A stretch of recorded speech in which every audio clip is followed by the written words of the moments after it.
welcome to my kitchen.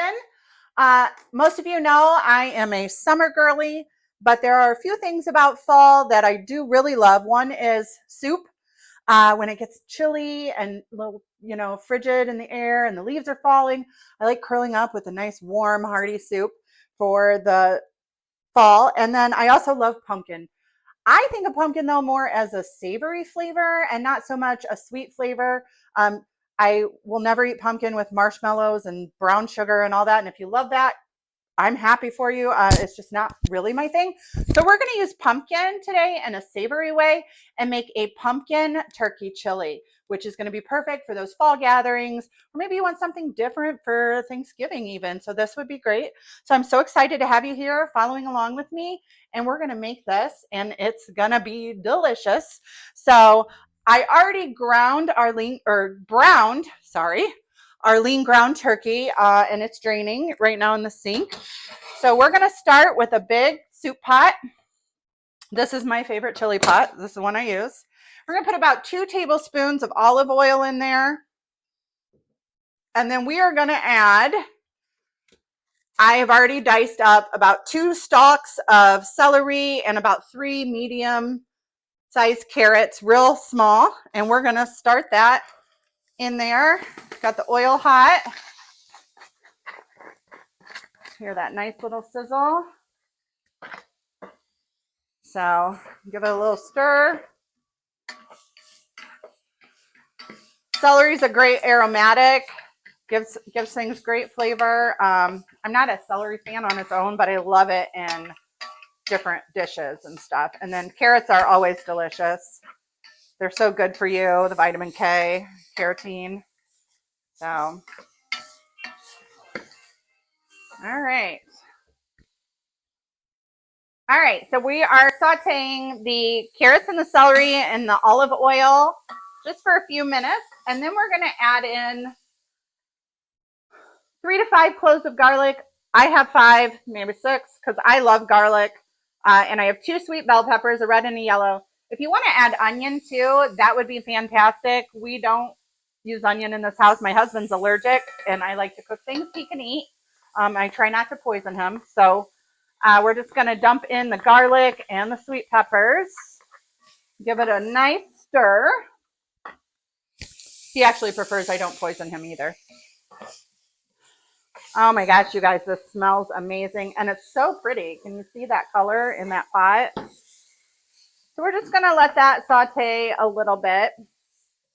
So this chili, not only is it like good for your soul, it's good for your body too. 1 bowl of this is going to have about 25 to 30 grams of protein. So it's going to be super protein packed. It's also pretty low calories. So about 300, it's like 289. So it's under 300 calories per serving. So I'm hoping we're making a big pot of this tonight. We'll have it for dinner, and then we'll have it for lunches for the rest of the week too, because it makes a great heat up and healthy lunch for you as well. Oh, that looks good. All right, like I said, I have already browned the ground turkey.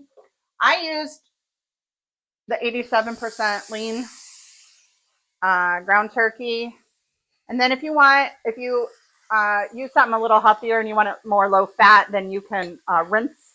Once it's browned, rinse it in really hot water to release the rest, some more of those fat molecules off of there. You wash them down the drain. I find it's just easier to buy the lean meat. But sometimes your budget doesn't allow for that, and I get it. So we are going to stir all that up just like that and let that cook down just a little bit. All right, so that's been cooking down. I'm going to turn the heat about down to a 6 or 7 there on my stove. Give it another good stir. Now we're going to add the spices. So everybody's flavors and taste buds are different. So I really want you to make sure my microphone's going.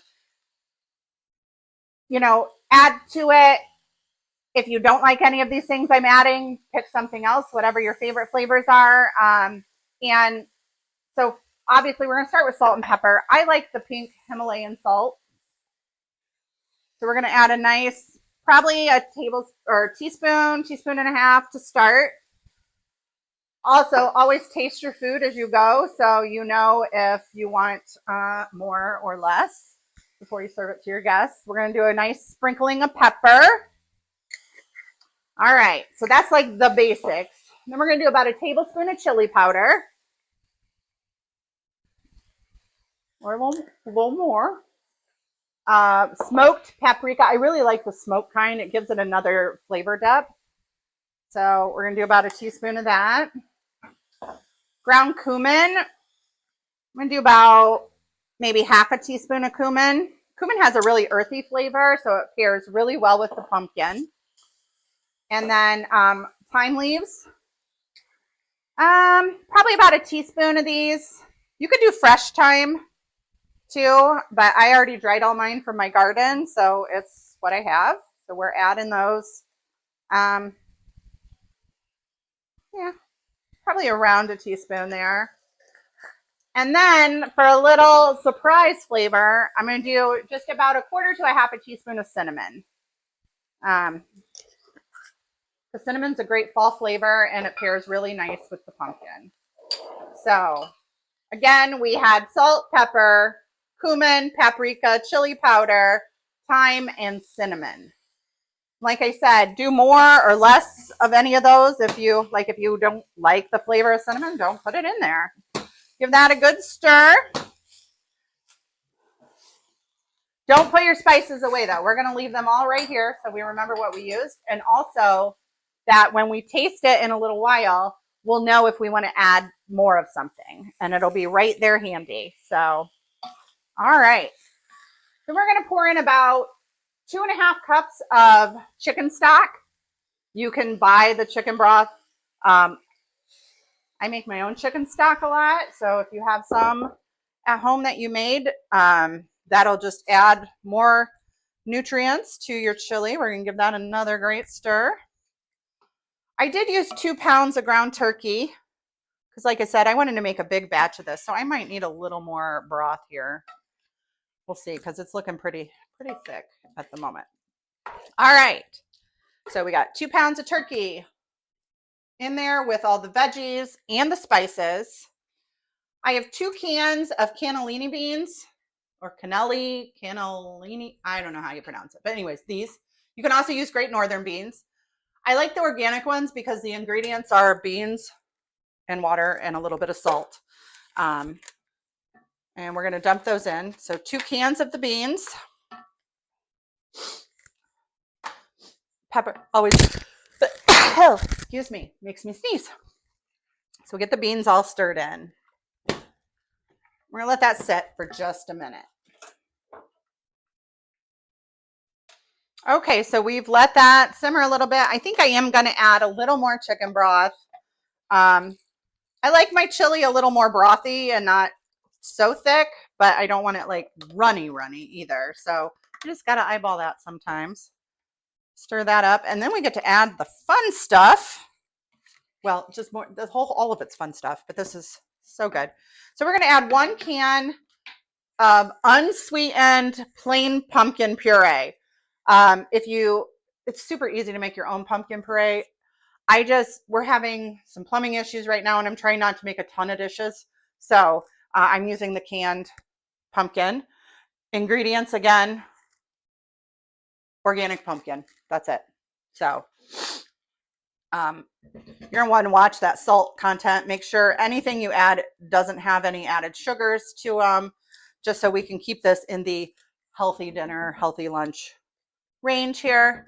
So put in that whole can of pumpkin. It's just the 15-ounce size, not the big size. On a side note, I get this from Thrive. I love their organic canned foods. I don't get paid by Thrive. I'm just saying I love Thrive Market. And then we're going to add a 1/4 cup of peanut butter. Yes, peanut butter. And I know you might be thinking, oh my gosh, peanut butter has so much sugar. Well, it doesn't have to. we've been trained to think all these things need sugar to taste good, and they don't. I'm going to tell you one of my secret. I love this Jif, no added sugar. Literally, the ingredients are peanuts, salt, and a little bit of palm oil. I think that's what that says. I don't have my glasses on, but yeah. So, I mean, if you want to get really technical, buy the organic plain peanut butter. It won't have added oil, but I like this Jif because the oil doesn't collect. You don't have to stir it before every time you use it, and it's pretty tasty. All right, so we got our pumpkin puree and our peanut butter in there, and we are just giving that a good stir. We're going to mix that all up so it mixes in there, so that, keep stirring it real good till there's no like big chunks of pumpkin or big chunks of peanut butter left. Like I can see I got a big glob right there in the middle. The heat will help the peanut butter melt too, so just be patient, stay with it. It'll all incorporate in. All right. Just gonna make sure I'm not missing anything. All righty. Okay. So, you guys, oh, this smells so good. I love this stuff, for real. All right. So we're gonna put a lid on this. Make sure you got it all stirred up nice and good. We're gonna put a lid on it, and we're gonna let it simmer for about 30 minutes and let all those flavors just like make love to each other. So I'll be back in a little bit.